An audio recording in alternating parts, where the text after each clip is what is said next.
May I come in, sir? Yes. Sir मी गिरा कंपनीला अजून आलो नाही. आमचे जे बॉस आहेत त्यांनी तुम्हाला कॉल करायला सांगितलं. तुम्ही त्यांना कॉल करू सर? हो. Yes.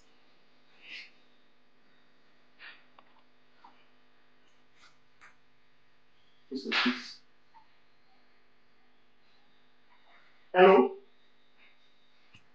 Yes, Mr. Jagdale. Oh, parcel दिलेत का? Okay.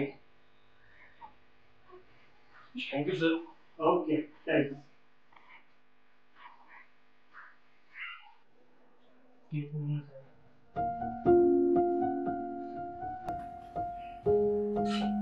प्रिया, अगे प्रिया, माझं टिफिन झालं की नाही अजून? अहो माझे अजून घरातलेच कामं व्हायचे. जरा सडा, रांगोळी, पूजा, देवधर्म तरी करू द्या मला. अगं मला ऑफिसला उशीर होतोय. ऑफिसला उशिरा गेलो तर लेट मार्क मिळेल आणि साहेब ओरडतील ते वेगळं. अहो पण मी निवांत बसलीये का? माझे सुद्धा कामच चालू आहेत ना. थोडं थांबा. हे बघ प्रिया, हे तुझं नेहमीच झालं. ही कंपनी काय माझ्या बापाची नाही. मग दिवसभर राबतो मी या कंपनीत. तेव्हा कुठे 4 पैसे मिळतात आणि आपलं घर चालतं. हा काय ते कौतुक. मी एवढं घरी मरते, कष्ट करते, माझ्या कष्टाचं काहीच नाही. मी काम करू, घर चालवू की तुमच्याकडे बघू, 2च हात दिलेत मला देवानी. समजलं का? अगं प्रिया, ही बाष्कळ बडबड करण्यापेक्षा माझं टिफिन तयार करतो का आधी? हो, आता माझी बडबड तुम्हाला बाष्कळ वाटणारच. लग्नाआधी कसं अगदी गोड गोड बोलत होता, अगदी चंद्रतारे तोडून आणायच्या गोष्टी करत होता, आणि आता काय झालं? अगं चंद्रतारे तोडून आणून द्यायच्या गोष्टी मी बोललोय, पण मला एक सांग, चंद्रतारे तोडून आणून आपलं पोट भरणार आहे का? त्याच्यासाठी पैसाच लागला, आणि तसंही घरातलं काम तर तुला करावंच लागेल ना. आता काय करावं या नवरोबाला? मी एवढं घरासाठी मरमर राबते, साधे कौतुकाचे 4 शब्द देखील माझ्याशी तुम्ही बोललायत का? आठवतंय तुम्हाला? कधी मला फिरायला नेलं नाही, कधी माझी हाऊस पूर्ण केलेली नाहीये. बागेत तरी नेलंय का मला तुम्ही कधी? परमेश्वरा, माझं नशीबच फुटकं निघालं रे. प्रिया काय बोलते तू? हो, मी जे बोलते ना ते खरं बोलते. वाटलं होतं गाडी, बंगला, हिरो सारखा देखणा नवरा आहे माझा, पण या नवऱ्याला माझी काही काळजीच नाही, कष्टाची काही किंमतच नाहीये माझ्या. काय बोलतेस हे तू? कुठला विषय कुठे घेऊन ठेवते? आधी माझं टिफिन तयार झालं की नाही ते सांग. हे बघा, माझी कामं पडली ठीक बरं, होऊ दे आधी, मग मी तुमच्या डब्याचं बघतो. हे बघ, माझ्या वैतागात भर घालू नको. आधीच मला खूप उशीर झालाय. तू माझं टिफिन देणार आहेस की नाही? आता तर तुम्ही माझी घरातली कामं सुरवणार आणि मग तुमचं टिफिन कर. माझं ऐकायचं नाही, माझ्याशी नीट बोलायचं नाही. हे शिकली का? ही पण ठेवले तुम्ही माझी, हेच बघायचं राहिलं होतं आता.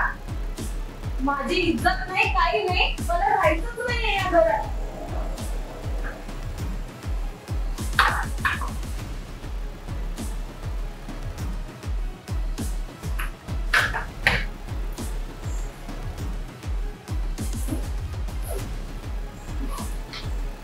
राहायचंच कोणा नाही आपल्या घरात. चाललंय माझ्या माहिती.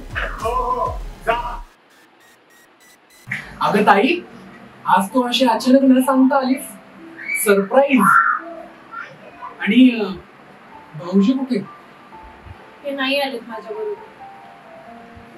अच्छा, म्हणजे एकटीच आलीस. ठीक आहे, थोडं पाणी पी.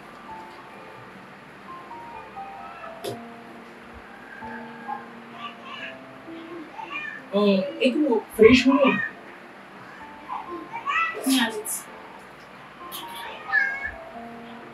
हा, सांग आता काय झालं?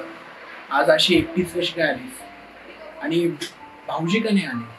अरे दादा, काय सांगू तुला, त्या घरात माझी काही किंमतच ठेवली नाहीये तुझ्या भाऊजींनी. नुसतं त्यांच्या तालावर नाचायला लागतं. अगं म्हणजे नक्की काय प्रॉब्लेम झालाय ते तरी मला कळू दे. अरे दादा, तुला काय सांगू, मी एवढं घरासाठी राबराब राबते, कष्ट करते, त्यांना माझ्या कष्टाची काहीच किंमत नाही अरे. स्वयंपाक, धुणं भांडी, साफसफाई किती काय काय करावं लागतं म्हणून सांगू तुला. आणि त्यांना तर सगळ्या गोष्टी लगेच लागतात, तेही त्यांच्या वेळेत. त्यांना माझ्या कष्टाची काहीच किंमत नाहीये दादा. अगं पण आज तुझ्या इथं आलीस ते का, कशासाठी, काय नक्की घडलं ते मला एकदा नीट सांग ना. अरे बघ ना, सकाळी लवकर उठून मला म्हणतायत की माझा अजून टिफिन कसा झाला नाही, आणि म्हणे मला ऑफिसला जायला लेट होतो. घरची साफसफाई, सडा रांगोळी हे सगळं नको का करायला?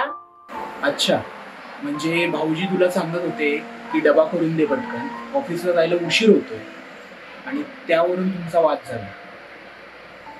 बर, पुढे काय झालं? अरे एवढ्या किरकोळ गोष्टीसाठी त्यांनी माझ्या चक्क कानाखाली वाजवली. आणि तू मग घर सोडून निघून आलीस? हो, कशाला राहायचंय मग तिथे? खूप छान केलंस. माझ्या ताईला मारहाण करतात म्हणजे काय? हो ना.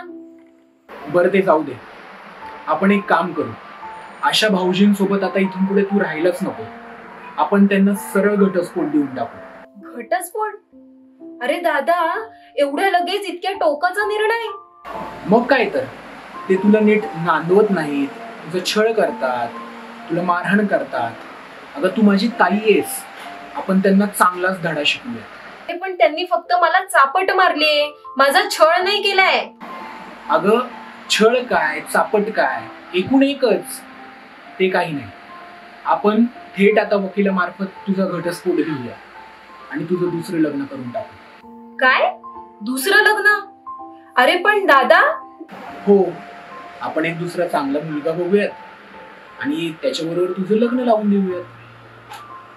पण मला तुझ्याकडून एक गॅरंटी लागेल. कसली गॅरंटी? ज्या मुलाबरोबर तुझं लग्न लावून देईल त्यांनी तुला सुखात ठेवलं पाहिजे, कुठलाही त्रास न देता. अरे पण दादा, दुसऱ्या मुलासोबत लग्न केल्यावर तो मला सुखात ठेवेल ह्याची गॅरंटी मी कशी काय देऊ शकते? अरे वा, का नाही? म्हणजे तुझं दुसरं लग्न करून सुद्धा जर तुला त्रास होणारच असेल तर काय उपयोग? कारण तू पुन्हा मग माहेराला येशील, पुन्हा आपण तुझं दुसरं लग्न करू. हे असं किती दिवस चालत राहणार?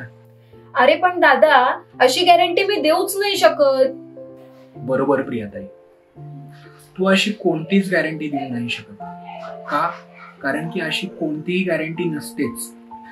अगं, तुमच्या भांडणाचं कारण एकदम साधं आहे. मी भाऊजींचा पक्ष नाही घेते. तू माझी ताई आहेस, मग कायम माझी प्रायोरिटी तूच असशील. पण तूच विचार कर ना, जर भाऊजी वेळेत कामाला गेले नाहीत तर तुमच्या संसारासाठी पैसा कुठून ते जोडतील?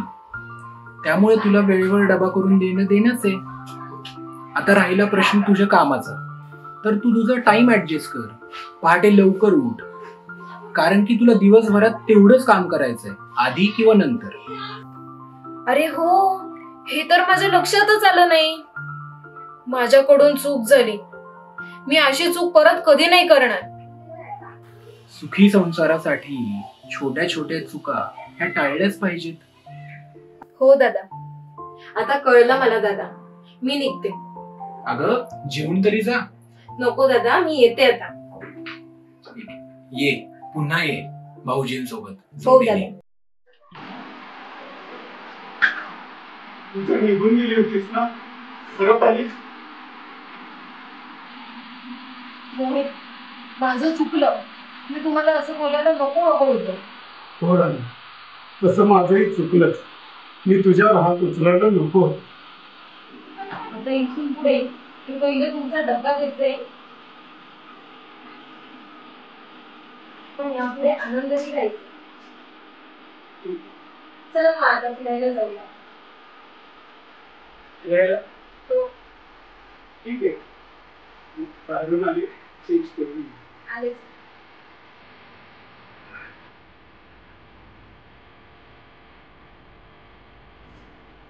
पण आता होईल चल चल. छान पैकी बारीक मस्त करी.